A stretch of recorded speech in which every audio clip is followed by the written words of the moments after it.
1998 June 10 New York. ജ്ഞാനദളം 157. യുക്തിസഹമായ മനസ്സിന്റെ മതിലുകൾ പൊട്ടിക്കൂ.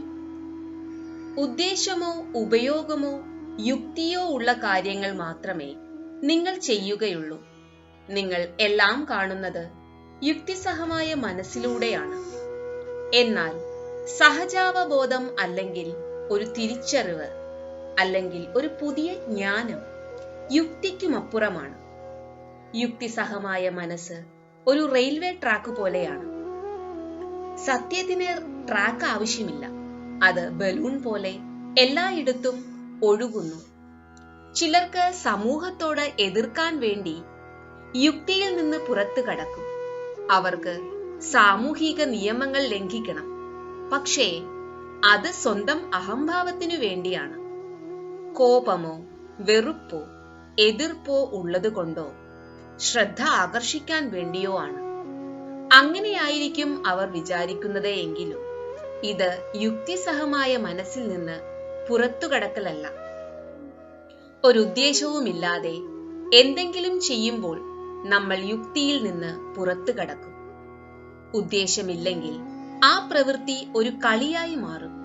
ജീവിതത്തിന് ലാഘവമുണ്ടാകും.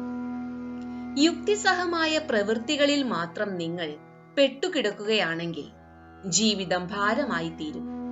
എന്നാൽ ജയം, തോൽവി എന്നീ കാര്യങ്ങൾ ആലോചിക്കാതെ കളിക്കുമ്പോൾ, ഒരു ഉദ്ദേശവുമില്ലാതെ എന്തെങ്കിലും പ്രവൃത്തി ചെയ്യുമ്പോൾ അത് സ്വാതന്ത്ര്യമാണ്, നൃത്തം പോലെയാണ്.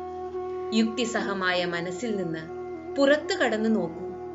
അപ്പോൾ നിങ്ങൾ വലിയ സ്വാതന്ത്ര്യം കണ്ടെത്തും. അളക്കാനാകാത്ത ആഴങ്ങളിലെത്തും. യാഥാർത്ഥ്യത്തെ മുഖാമുഖം കണ്ടെത്തും. യാഥാർത്ഥ്യം യുക്തിയെയും യുക്തിസഹമായ മനസ്സിനെയും അതിവർത്തിക്കുന്നു.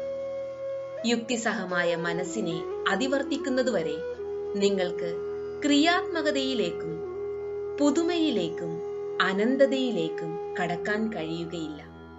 എന്നാൽ ഓർമ്മിക്കൂ, സ്വാതന്ത്ര്യം ലഭിക്കാൻ വേണ്ടി നിങ്ങൾ യുക്തിപരമല്ലാതെ എന്തെങ്കിലും ചെയ്യുകയാണെങ്കിൽ നിങ്ങൾക്ക് മുൻകൂട്ടി തന്നെ എന്തെങ്കിലും ഉദ്ദേശമുണ്ട് എന്നാണ് അർത്ഥം.